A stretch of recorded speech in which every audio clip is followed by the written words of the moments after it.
उत्तर प्रदेश के देवरिया में रविवार को जो हुआ वो सिर्फ एक ढांचा गिराए जाने की कहानी नहीं है। ये 50 साल पुराने विवाद का वो फैसला है जो अब जाकर जमीन पर उतरा है। सुबह से ही माहौल भारी था। लोगों की निगाहें गोरखपुर रोड ओवरब्रिज की तरफ टिकी थी और जैसे जैसे दोपहर नजदीक आता गया वैसे वैसे तनाव बढ़ता गया और फिर बुलडोजर चले।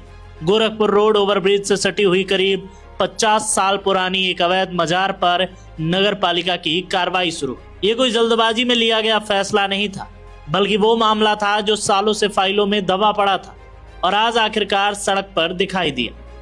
करीब 6 घंटे तक लगातार कार्रवाई चली। 3 बुलडोजर चलाए गए।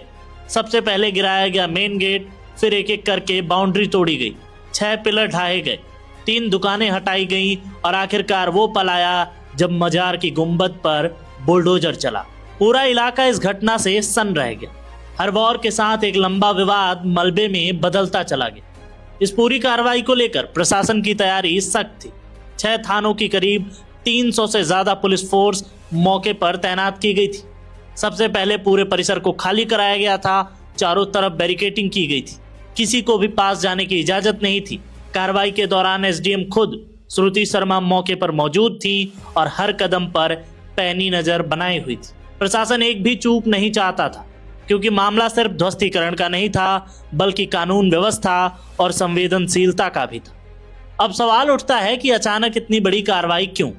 असल में यह मामला अचानक नहीं उठा। इसकी जड़ें साल 2019 में है। उसी साल इस मजार को लेकर पहली शिकायत तत्कालीन डीएम को दी गई थी। शिकायत के बाद आरबीओ, तहसील और लोक निर्माण विभाग के अधिकारियों ने मौके का निरीक्षण किया। शुरुआती जांच में साफ हुआ कि मामला संदिग्ध है और कार्रवाई की जरूरत है। 14 दिसंबर 2019 को प्रबंध समिति को एक नोटिस भेजा गया। 14 दिसंबर 2019 को प्रबंध समिति को एक नोटिस भेजा गया, लेकिन इसके बाद मामला तारीखों में उलझता चला गया। फाइलें बढ़ती रहीं, बहस चलती रही और जमीन पर कुछ नहीं हुआ। फिर आया शुक्रवार का दिन। एसडीएम कोर्ट ने इस केस की सुनवाई की।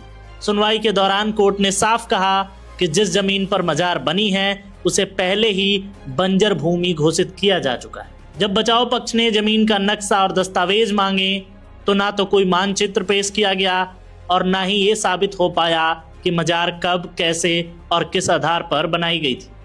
यहीं से कहानी ने करवट ली। कोर्ट ने नोटिस जारी किया और ध्वस्तीकरण का आदेश दे दिया। रविवार को जो कार्रवाई हुई वो उसी आदेश का नतीजा था। हालांकि प्रशासन ने फिलहाल काम यहीं रोक दिया है, लेकिन ये कहानी अभी खत्म नहीं हुई। सोमवार सुबह 11 बजे के बाद एक बार फिर बुलडोजर चलेंगे। इस बार मजार के बेसमेंट की छत और अंदर की हॉल को तोड़ा जाएगा। यानी जो कुछ बचा है वो भी जल्द ही इतिहास बन जाएगा। देवरिया में हुई ये कार्रवाई एक साफ और सीधा संदेश है कि कानून से ऊपर कुछ भी नहीं है और कोई भी नहीं है। मामला चाहे 5 साल पुराना हो या 50 साल, आखिर में फैसला वही होता है जो कागजों में लिखा होता है और जो कानून कहता है।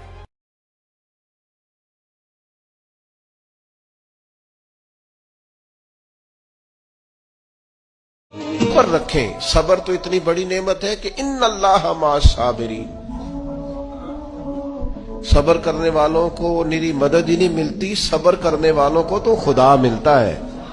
अल्लाह सब्र करने वालों के साथ। I'm not happy.